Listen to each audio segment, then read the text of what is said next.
விஜய் வந்து குழந்தைய கூப்பிட்றதுக்காக ஸ்கூலுக்கு போகிறாரு. அங்கே வந்து என்ன பண்ணுறாங்க, நம்ம வந்து குட்டி காவேரி வந்து எனக்கு ஒன்றும் இல்லைப்பா, சின்ன காயம் தான், மிஸ் எனக்கு எல்லாம் ஆயில்மெண்ட்டை போட்டு விட்டாங்கப்பா, நல்லா பார்த்துக்கினாங்கன்னு சொல்லிட்டா. சரின்னு சொல்லிட்டு வீட்டுக்கு கூட்டின்னு வராரு. வீட்டுக்கு கூட்டின்னு வந்த விஜய்க்கு வந்து ஒரே மனசே கேட்கல. உடனே யோசனை பண்ணிகிட்டே இருக்காரு. நான் காவேரி வந்து ஃபோனில் பேசியிருந்தே அவருக்கு ஞாபகம் வந்துகிட்டே இருக்குது. உடனே யோசிக்கிறாரு, ஒரு வேளை வந்து அந்த மிஸ்ஸு யாராக இருக்கும், சரி எதுக்கும் குழந்தைக்கிட்ட விசாரிப்போன்னு சொல்லிட்டு காவேரி ஃபோட்டோவை காட்டி, இவங்கள மாதிரி உங்கள் மிஸ் இருப்பாங்களா அப்படின்னு சொல்லிட்டு கேட்குறாங்க. டேடி இவங்க தான் என்னோடய மிஸ்ஸு அப்படின்னு சொல்லி சொன்னோன்னே அதிர்ச்சி அடைகிறாரு. நீ என்ன சொல்கிற காவேரி அப்படின்னு. ஆமாம் டேடி அப்படின்னோடனே அப்படியே அதிர்ச்சியாக பார்த்துட்டே இருக்காரு.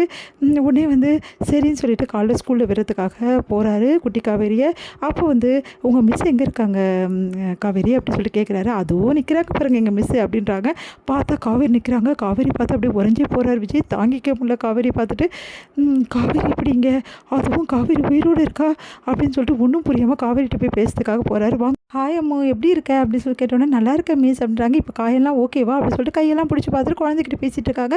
விஜய் கண்டுக்கல. சரிங்க சார் நீங்கள் போங்க நாங்கள் பார்த்துக்குறோம் அப்படின்னு சொல்லிட்டு குழந்தைய கூட்டிகிட்டு போகிறாங்க. காவேரி அப்படின்னா அவங்க போயிட்டே இருக்காங்க. ஒன்றும் புரியாமல் யோசிக்கிறாரு. அப்போ காவேரிக்கு நீ ஏன் அடையாளம் தெரியல, எனக்கு ஒன்றுமே புரியலையே அப்படின்னு சொல்லிட்டு யோசிச்சுட்டு அப்படியே வந்து பார்க்குறாரு. பார்த்துட்டு ஒரு ஃபோட்டோ எடுத்துகிட்டு நேராக வீட்டுக்கு போகிறாரு. வீட்டுக்கு போனோடனே தாத்தா கிட்டே கேட்குறாரு, உண்மையிலேயே காவேரி இந்த உலகத்தை விட்டு போயிட்டாளா தாத்தா அப்படின்னு சொல்லிட்டு. ஆமாப்பா அப்படின்னு. ஆக்சிடென்ட் ஆனோடனே காவேரி இந்த உலகத்தை விட்டு போயிட்டான்னு தானே சொன்னீங்க, சொல்லுங்கள் தாத்தா அப்படின்னு சொல்லிட்டு கேட்குறாரு. ஆமாப்பா அப்படின்றாங்க.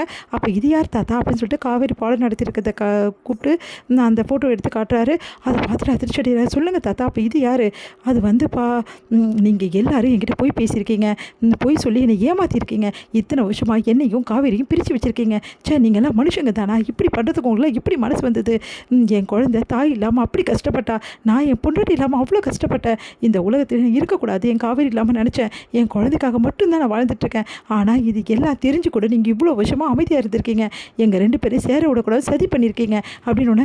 விஜய் ஏன் விஜய் இப்படிலாம் பேசுகிறேன், அப்படி தான் பேசுவேன் தாத்தா, உங்கள் மேலே இவ்வளோ மரியாதை வச்சுருந்தேன், ஆனால் எல்லாமே எனக்கு சுக்குநூறாக உடைச்சிட்டிங்க, நீங்கள்லாம் மனுஷங்களே கிடையாது, மிருகங்க நீங்கள்லாம் உங்களால் என்ன சொல்கிறதுனே எனக்கு தெரியல அப்படின்றாங்க. விஜய் சொல்கிறது கொஞ்சம் கேளுப்பா, என்ன நடந்துச்சு தெரியுமா, பாட்டி வந்து அப்படின்னு சொல்லிட்டு நடந்த விஷயத்தை எல்லாத்தையுமே வந்து சொல்கிறாங்க அவங்க சித்தி.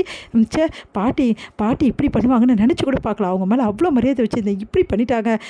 சரி அவங்க சொன்னால் உங்களுக்கு எங்கே போச்சு தாத்தா அறிவு, உங்களுக்கு கொஞ்சம் பார்த்து யோசிக்க மாட்டீங்க, நீங்கள்லாம் மனுஷங்க தானே, இப்படி ஒருத்தருக்கு பாவம் பண்ணுறதுக்கு உங்களுக்கு எப்படி வந்தது மனசு அப்படின்னு கேட்டோன்னே, விஜய் இப்படி சொல்லாதப்பா, உன் நல்லதுக்கு தான் எல்லாம் செஞ்சோம், யார் நல்லதுக்கு, ஏன் நல்லதுக்கு செய்கிறதுக்கு நீங்கள் யார், என் பொண்டாட்டியை விட்டு பிரிஞ்சாதான் எனக்கு நல்லதுன்னா அந்த நல்லது எனக்கு தேவையே கிடையாது, நானும் என் குழந்தையும் என் காவிரி இல்லாமல் எப்படி பருதி வச்சு போயிட்டோம், சரிப்பா அப்படியே இருந்தாலும் அவளுக்கு தான் எல்லாம் ஞாபகம் மருதி ஆயிடுச்சு, ஞாபகம் மருதியானா அவளை எப்படி சரிப்படுத்தணும் எனக்கு தெரியாதா, ஏதாவது ஒரு பிரச்சனைனா என் காவிரி என்னை விட்டு போயிடுவாளா, நான் இதே ஆக்சிடெண்ட்டில் எனக்கு இந்த மாதிரி ஆயிடுச்சுன்னா என் காவிரி என்னை விட்டுட்டு போயிடுவாளா, விடமாட்டா தாத்தா, என்னை அப்படி பார்த்துப்பா, இங்கே பாருங்கள் சித்தப்பா, அதே மாதிரி தான் இப்போ என் காவேரிக்கு இந்த நிலமையில் இருக்கா, இப்போ என் காவேரியை நான் எப்படி விட சொல்கிறீங்க, இந்த 5 வருஷமாக என் காவேரியை நான் விட்டுட்டு இருந்ததே போதும், இதுக்கப்புறமாவும் என் காவேரி நான் விட மாட்டேன், இதுக்கப்புறம் என் காவேரியை எப்படி குணப்படுத்தணும், எப்படி என் வழிக்கு கொண்டு வரணும், எப்படி வந்து இந்த என்னோட சேர்க்கணும்னு எனக்கு நல்லாவே தெரியும், இதுக்கப்புறம் நாங்கள் குடும்பமாக வாழது நீங்கள் எல்லாம் பார்க்க தானே போகிறீங்க, இவ்வளோ சதி செஞ்சு என்னை பிரிச்சுட்டா காலம் ஃபுல்லாக நாங்கள் பிரிஞ்சிருப்போமா,